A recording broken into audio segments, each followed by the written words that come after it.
Sekarang tentang HAM-tes, tes konfirmasinya. Eritrosit pasien ya, diinkubasi dengan serum segar dan serum yang dipanaskan. Kemudian ditambahkan asam lemah untuk memaksimalkan aktivitas dari hemolisis. Jadi kalau ditambahkan asam lemah, maka aktivitas lebih maksimal aktivitas hemolisisnya. Tapi hemolisis tidak hanya terjadi pada pasien PNH, tapi eritrosit yang berbentuk sferosit maupun eritrosit yang sudah tersensitisasi antibodi, maksudnya yang sudah permukaan eritrositnya ini ada antibodi yang menempel, dia juga akan ikut lisis. Sampelnya defibrinated blood dari darah lithium heparin. Defibrinated blood berarti darah yang fibrinnya sudah dihilangkan. Ya, nanti ada caranya di slide berikutnya. Tetap sama, harus ada kontrolnya, kontrol normal. Tapi kontrol normal yang diambil harus kompatibel golongan APO-nya dengan pasien. Karena ini untuk melihat hemolisis, jadi pada saat pengambilan sampel diusahakan jangan sampai terjadi lisis ya, pada saat pengambilan sampel. Yang diperlukan adalah asam lemah, natrium klorida, drapkin, tabung waterbath, sentrifuge, fotometer. Sebagai kontrolnya, jadi kontrol normal tetap harus diperiksa bersamaan dengan sampel pasien dan harus golongan darah APO-nya harus sama dengan pasien. Kalau tidak sama bisa terjadi false positif ya, dikira lisisnya terjadi berarti positif padahal karena APO-nya inkompatibel. Dan kontrapositif ini berarti eritrosit PNH. Nih, cara membuat defibrinated blood. Dari sampel itu, darah sampel diambil 10 ml, dikasih glass beads. Jadi kayak bola-bola gitu deh, bola-bola kecil, kemudian digoyang-goyang, paling tidak sampai 10 menit ya, biasanya sampai suaranya tidak terdengar suara glass beads-nya. Berarti kan sudah terbentuk fibrin, sudah terbentuk bekuan. Kemudian diambil, nah yang tertinggal itulah yang disebut defibrinated blood. Darah kontrol juga diperlakukan sama, dilakukan proses defibrinated blood. Kemudian untuk membuat suspensi selnya, kan kalian belum pernah ya bikin suspensi sel ya. Sampel tadi itu disentrifuge.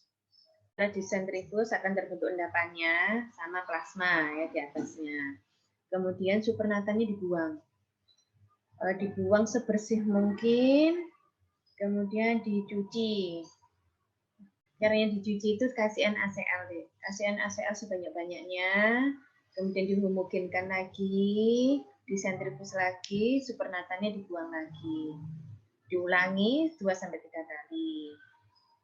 Ditambahkan NaCl lagi sejumlah sama dengan endapan yang ada.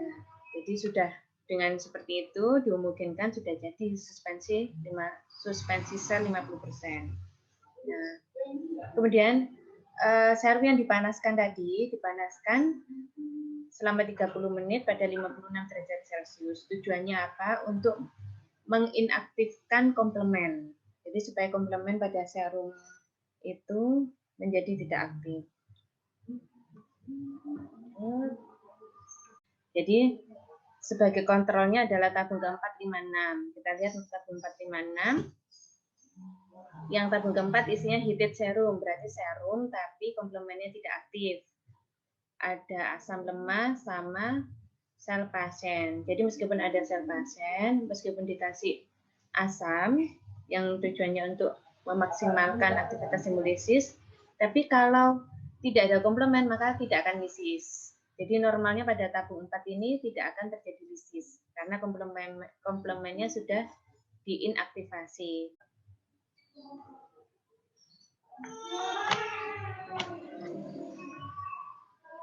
Pada tabung nomor 5 juga tidak akan terjadi lisis karena serum normal ya, meskipun ada komplemen tapi berisi sel normal, bukan eritrosit PNH, maka tidak akan terjadi lisis.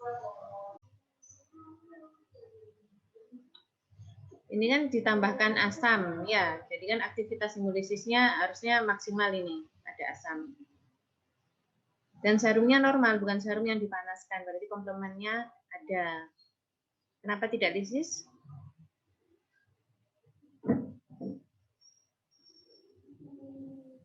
Eritrosit yang dipakai eritrosit normal. Nah, eritrositnya eritrosit PNH, serumnya juga komplemennya ada asam, jadi aktivitas lisisnya maksimal. Begitu juga di tabung ketiga, meskipun serum pasien sendiri kan berarti tetap ada komplemennya, ditambah asam, sama ada lisis.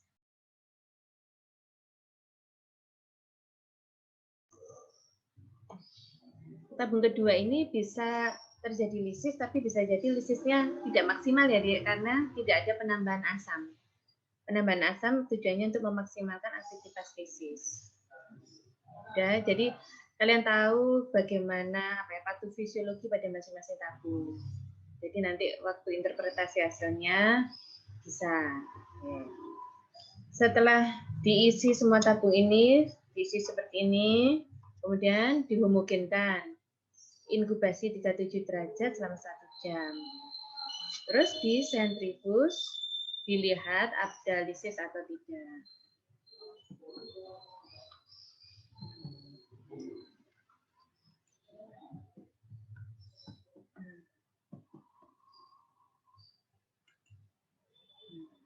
Kalau pasiennya normal, eritrosit bukan PNH ya berarti ya, dan kontrol normal, harusnya tidak ada lisis. Sama dek, kalau pengukurannya karena pakai fotometer, berarti harus ada blanko dan standar lisis 100%-nya. Sebagai blanko, serum normal ditambah NaCl, yang lisisnya eritrosit normal ditambah drapkin. Kenapa terjadi hemolisis normal pada ini? Karena drapkin melisiskan eritrosit. Kemudian setelah disentrifuge ke 6 tabung tadi, diambil supernatannya masing-masing setengah mili, ditambahkan larutan drapkin, kemudian dites di spektrofotometer. Dihitung persen hemolisisnya. Absorban tabung 1-6 per absorban hemolisis yang 100%. Interpretasinya positif PNH kalau hemolisisnya 10-50%. Terjadi false negatif apabila pada serum normal aktivitas komplemennya rendah. Ini bisa terjadi pada tabung yang berisi serum normal. Nah, seperti yang ini dek, yang tabung 2. Kan isinya sel, anggap ini sel PNH ya, sel PNH ditambah serum normal, normalnya terjadi lisis. Tapi bila pada serum normal ini komplemennya aktivitasnya rendah, bisa tidak terjadi lisis. Oleh karena itu, pada tabung 2 ini bisa terjadi false negatif. Aku mau negatif. Atau false negatif pada pasien PNH yang transfusi.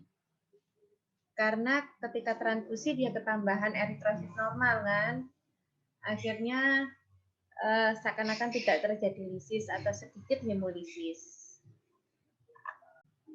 Terima kasih atas perhatiannya. Semoga ilmunya ini bermanfaat. Semoga kita semua tetap sehat. Wassalamualaikum warahmatullahi wabarakatuh.